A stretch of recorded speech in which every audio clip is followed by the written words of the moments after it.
What's up, YouTube? Welcome back to the channel. I'm Mike here. Today we're going to do a reaction of a reaction. No, just two reactions of Floor Jansen's Ghost Love Score. Now, there's so many type of people who do reactions and they have different styles. Some people like to get super excited. Some people are super surprised or sad. Some people get really intricate and go into the details and technical aspects of the music. Some people really fake and script and do all kinds of crap, and some people are like, that is the most amazing thing I ever seen. I'm like going crazy inside. Boring! Don't be like that. Just go out there, have fun, let's learn something, let's do something, let's get, who cares, right? Let's go. Ooh, what kind of reactor is Floor Jansen? We shall see. Hello and welcome to this reaction to a reaction video. To a reaction. It's maybe a new concept, but it would be really weird, I think, to react to a song I did myself. However, I'd like to let you know I've been enjoying a lot of the reaction videos out there. I think it's great that Ghost Love Score was picked up by the masses, really, and yeah, I just wanted to give you my personal insight behind this song. Now, I'm not... Go see mine. I did it. I'll link it down there. Continue. I'm gonna run through the whole thing like in a regular video, because what am I gonna say? Oh yeah, I remember doing this or that, or yeah, you know, it's me doing this with, of course, my brothers in arms in Nightwish. So I'd like to kind of give you a bit of the technical behind the story kind of thing, and maybe a couple of memories that pop up. We're gonna listen to Ghost Love Score version of Wacken Open Air. So that was Wacken Open Air. I've been saying Wacken like an idiot. I'm going to Wacken 2013. It's not Wacken, Wacken. I gotta start listening to people enunciate these things so I don't sound like an idiot. 2013, it's quite a few years ago, but as far as I know, it's one of your favorites. So that's why we go through this song. And I'm not going to start right from the beginning. I'm going to start where I start singing. Aww. And well, I'll be reacting a little bit to that. There we go.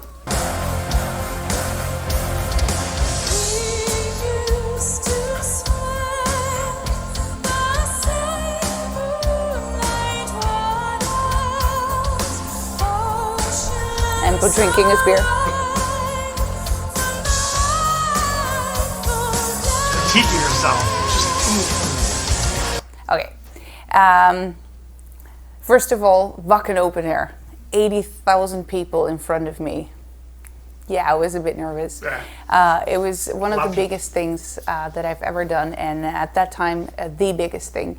I knew we were recording it.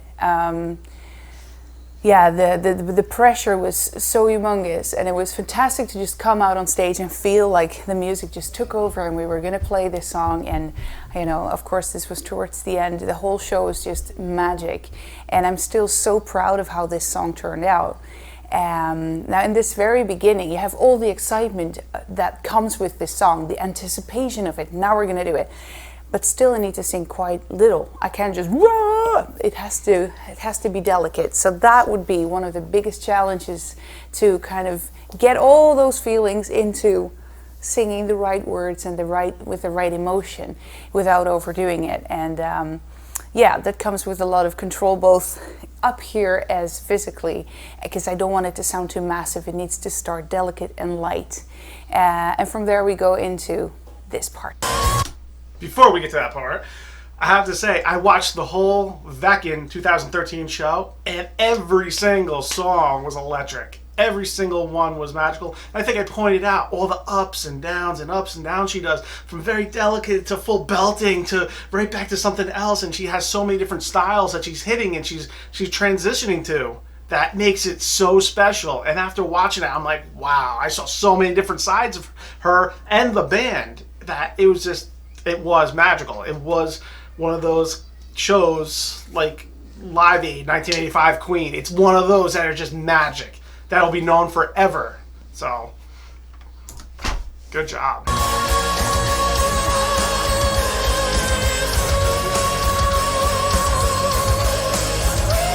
Come on, get excited. Just let me move. Let's go.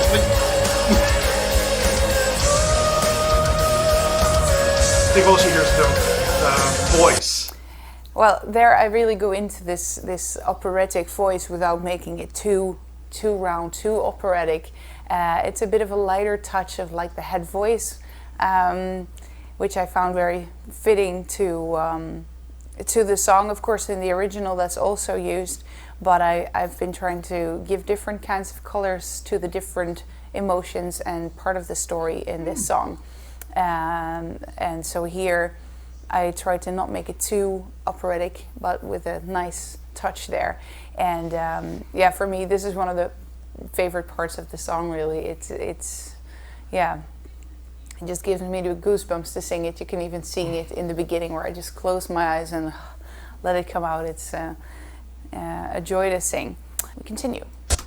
All right, well, I think you gave the rest of the world goosebumps, darn this. There's, especially at those certain parts. What I find really interesting, what she's saying, is she's not happy with that. I know she didn't write the song, but there's parts of it she thinks she can make better, enunciate better, or sing better, have it less operatic, whatever. But she wants to change things, and it just shows what an evolving person, professional singer, whatever you want to call her, queen, goddess, yes, all of it, that she is. Never happy.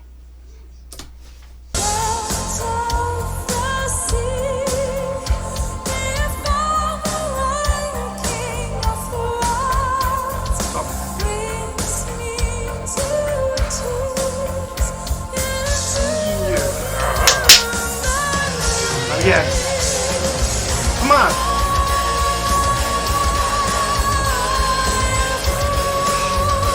Get her to move.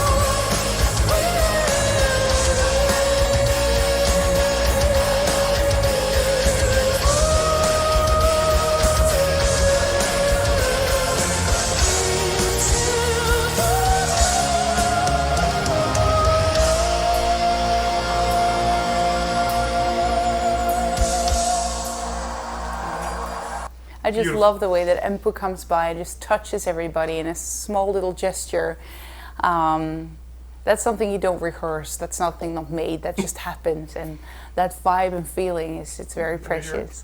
Actually, in the singing way, it continues in a delicate balance between expression and not too heavy singing. So I want to really tell the story and use a lot of dynamics and shifts in vocal styles and types to color, as you hear. And maybe also that the second time that these long notes come over the choir part, I start singing a little bit stronger and a little bit less operatic, until I go towards the end to the blue memory where I really power up a little bit to then put the brakes back on and just slide into the next tiny part that comes now. The tiny part, slide in.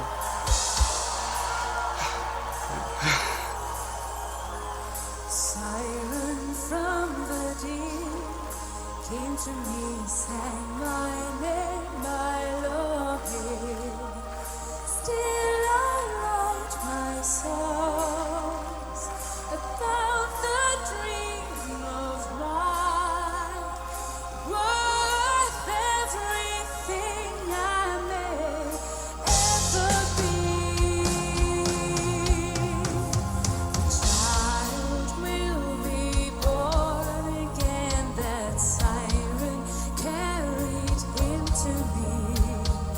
First of them true loves, sitting on the shoulder of an angel without care for love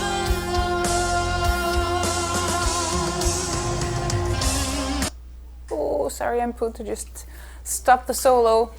Blasphemy! That was not me. I did not pause that. That was her. That was not me. I did not do that. Making that clear. Here, rewind. Show it again. Not me. Oh, sorry, Emppu, to just stop the solo.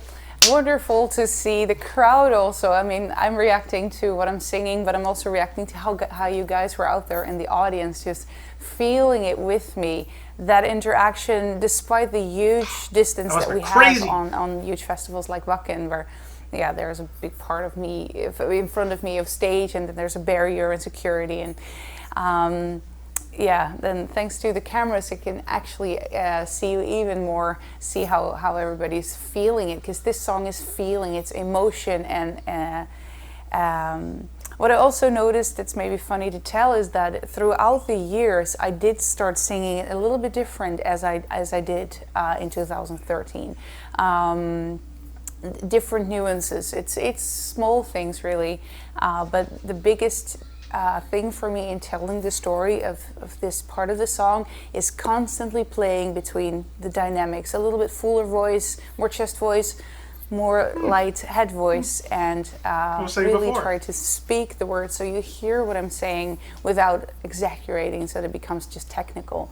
And yeah, I mean, when it comes to that, this song is really challenging, and that's also why it's cool to react to this and go through the whole thing with you guys. If I may go back in time with you, 2013, first time Wacken open air with Nightwish. Before I almost forgot. I might have forgotten already. She talks a lot. I'm like, but like I was saying before, she's that kind of person. But one thing it's hard is I gotta listen to the original, because if this is such a big song, did she make it better? Was there parts of it that weren't as good? But she made like these little tiny adjustments. Are they even noticeable, or are they just noticeable by her because she's a professional trained singer? Let me know. Comment down below. Or maybe I should get my lazy butt to go listen to the original. That's an idea. I already told you I was really, really, really nervous, but I have very fond memories of just being there, and the enthusiasm of the audience and the way that everything just came together on that stage that night. I think you can still feel it in the video of this song and in our DVD made of that entire show that night. And I will cherish that forever. I'm so grateful that there's such a memory of this. It's immortalized as I said it on stage, like it is. Okay, really? we just jump over the beautiful instrumental and continue. She's jumping off the solo!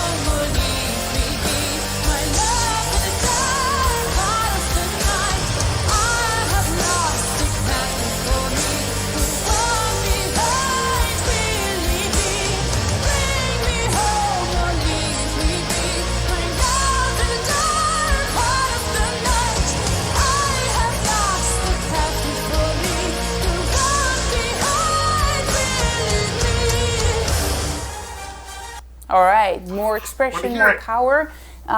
It repeats itself twice, and it builds up. Instrumentally, there's a difference between the first and the second time, and also vocally, I want to emphasize that dynamic change by, powering up even more. And yeah, it just has this really nice groove and feel to it that's really, yeah, I want to pick that up in the vocals too. And yeah. We continue into the next part. Take this part. Here's what she has to say.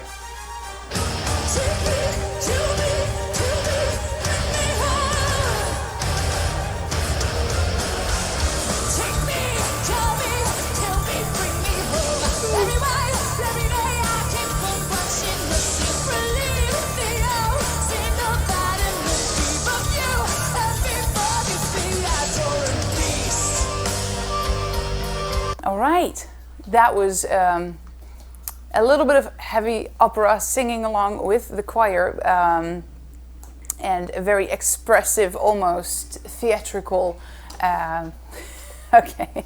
That was me for a second. The dog just sat on the light. All right, a little bit of opera, very dramatic, very almost theatrical part in the song where expression and power just needs to be there. And yeah, you can really feel that the whole song is building up. I'm shifting from a very strong operatic voice to a full chest voice or belting voice. Before I continue talking about this particular version of Ghost Love Score, I have to take you back in time before this actually was recorded, and to how the ending of the song came to be, because it was a spontaneous thing. I don't know if I must have told you in an interview here or there, but before I joined Nightwish, this was already one of my favorite songs, and I always heard things in.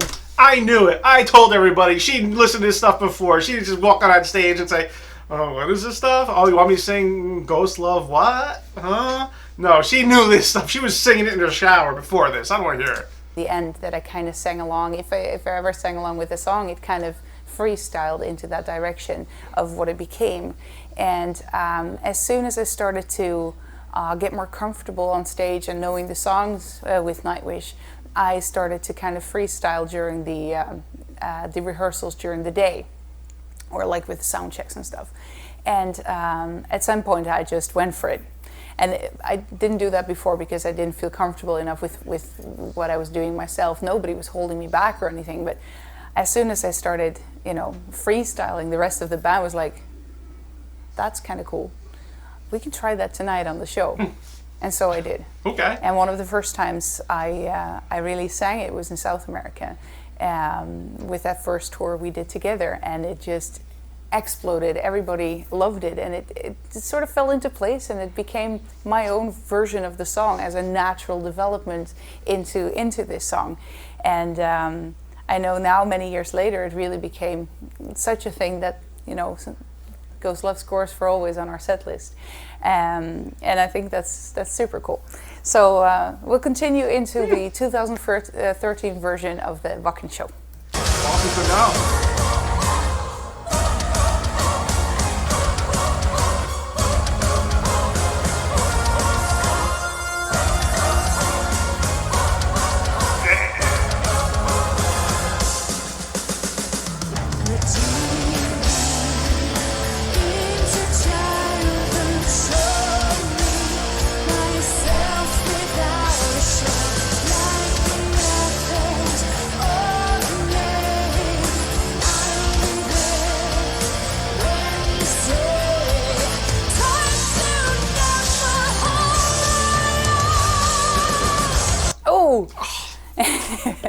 Once again, a lot of different voices are used. It's a powerful opera on those ha ha ha. To get the timing right was a little bit of practicing, because you really, really want to just do that right. And now it's just embedded in my system. But powerful opera needs to be pushed out immediately. And from that energy back into Redeem Me, it's almost a little bit low for me, like below where my power is in my voice. And it shouldn't be powered, so it needs to have that exact dynamics without it sounding too thin. And then once again, building up towards the end, where it's just a full belt that kind of introduces that last part that became so famous. Let's write that one out. If you're also watching, this is hard. Let me tell you. I'm trying not to interrupt her, but then I'm like, I'm either ready to go, and then she stops it, or I'm like, oh, let me go say something, and then she stops it, and I'm like, oh, let me wait. And she's talking, and I'm like, what the hell was I going to even say? Half the time, I forgot half the stuff I was going to even say or mention or comment on, but I guess it's better. We'll listen to what she has to say, because that's important. What I have to say don't mean nothing. Try not to swear.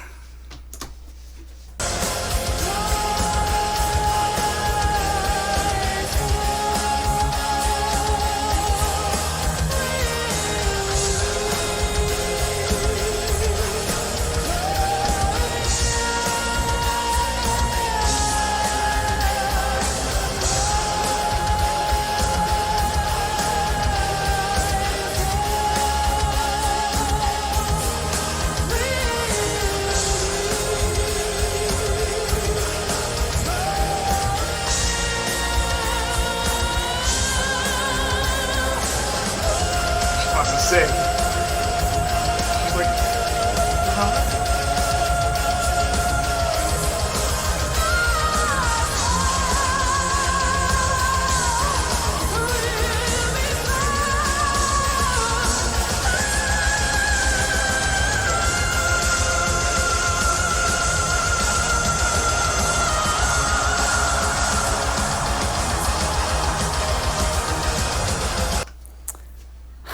I can really miss this stuff. Damn.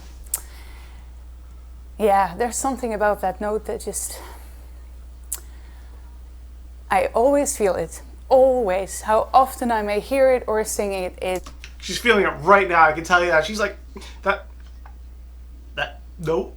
She can't even get a word out. That's just amazing to see that she could listen to it and get what we're feeling. Yes, I paused her. I had to. I was going to forget my crap.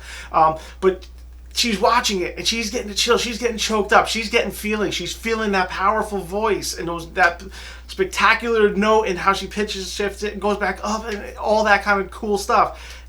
But she sings it. She goes out every night when on tour and sings it. How do you get through that? That's just a mindset. You're like, I'm going to hit this. Yeah. And you're just doing your thing. But then you're watching it. Now you're like I can't even talk. I think that was super awesome to watch. I don't know about you guys, if you picked up on it or not, but I think I did. But you know, I'm wrong. Maybe she's like, I don't want to talk about it. But yeah, that's what it is. I don't know. But either way, awesome. Just, I kind of visualized, because in the beginning I keep it a little bit smaller, and then on that long note I build it up full force opera with everything I have, and then comes the tricky part to switch from that operatic voice on the same height to a full belting voice. That I personally always find a little bit exciting, because you really want to have it right. You don't want the voice to kind of and of course when the high note comes, it needs to come. It's only cool when it's really there. And I'm no machine, so it doesn't. Okay, I'm gonna cut it a little bit short. The rest of it was kind of just her talking about how she got sick and how she pulled through. But she's kind of done with the song, so I want to make it a little bit shorter of a video. I didn't want to go on and on and on and make it this 35-minute video like my other retarded ones. But it was awesome to watch her take on this and how she got through it, or the little mannerisms, like how she changed things and how she added that big note at the end, and what she was feeling, the electric, the crowd, and how nervous she was, and all that kind of stuff is so awesome and humbling to see somebody that millions of people look at her as an absolute god. Like, she is the best thing ever. She is the singer. That's it. She's up here. That's it. We have to get souls and send them to the gods, her. But it was super awesome to see something like this and how she would react to it, which is exactly how I thought she kind of would. She would just take the technical road and kind of let you know where she's at singing wise. She skipped the solo, not me. Anyway, but if you like this video, hit that like. Come on, we gotta spread the word of Floor Jansen, Nightwish, and the channel. Little byproduct, I guess. Send some comments down below if you like this, if you don't, if you have any other stuff to add, or we've added so many from the other past reactions. So, and don't forget, subscribe, hit the bell. You'll get notified if I do one of these, another Nightwish song, a soundtrack, anything, or even list down below if you want me to do something else. If you think of something, let me know.